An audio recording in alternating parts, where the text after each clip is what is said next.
Inihanda na ngayon ang magiging pagpupulong ni Pangulong Rodrigo Roa Duterte at Moro National Liberation Front Founding Chairman Nur Miswari.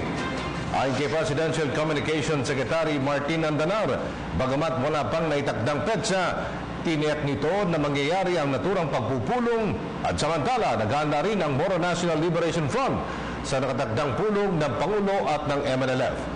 Partikular ng pinaplansya ngayon ay ang pagbibigay seguridad kay Pangulong Duterte. Muli namang tiniyak ng grupo ang suporta ng mga Moro, mga kapatid nating Muslim, sa hakbang ng pamahalaan para sa pagpapanatili ng seguridad at kapayapaan sa bansa.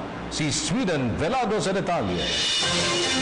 Aminado ang Moro National Liberation Front na seguridad ng Pangulo ang pangunahing inaalala para sa plano niyang pagbisita sa Hulo upang makausap si MNLF Founding Chairman Nur Miswari. Subalit pagtitiyak ng MNLF, the President is safe in every part of this country, particularly Mindanao.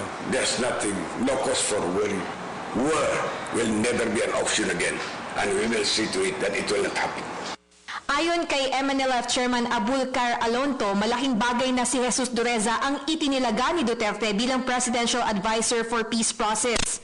Because he's very much exposed to the Mindanao issue, and he knows, and he has his own network of friends within the movement that he can talk with.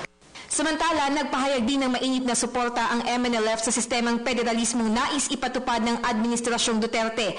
Umaasa silang magiging susi na ito sa mas maunlad na Mindanao. Hiling ng MNLF na magkaroon ng rehabilitasyon sa mga lugar na naging war zone sa Mindanao at tutukan ang pagpapalago ng ekonomiya dito sa pamamagitan ng paglalaan ng pondo at pagpapapasok ng mga mamumuhunan.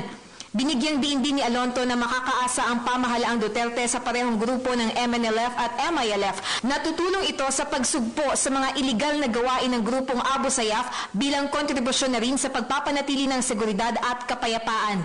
Our people are here to help the armed forces of the Philippines. The dismantling of the ransom, the kidnapping for ransom industry, this inhuman and barbaric. Giit ni Alonto, malaking bagay na anak ng Mindanao ang ating kasalukuyang Pangulo. The accessibility to the President is there. The Mindanao people, including the Bangsamoro, can dare say that at last, inshallah, with the leadership of Rod, and then we can dare say, we are coming home and we will be home.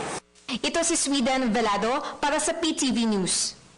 Hi, ako si Ria Fernandez. Mag-subscribe na sa PTV YouTube channel. I-click lang ang subscribe button.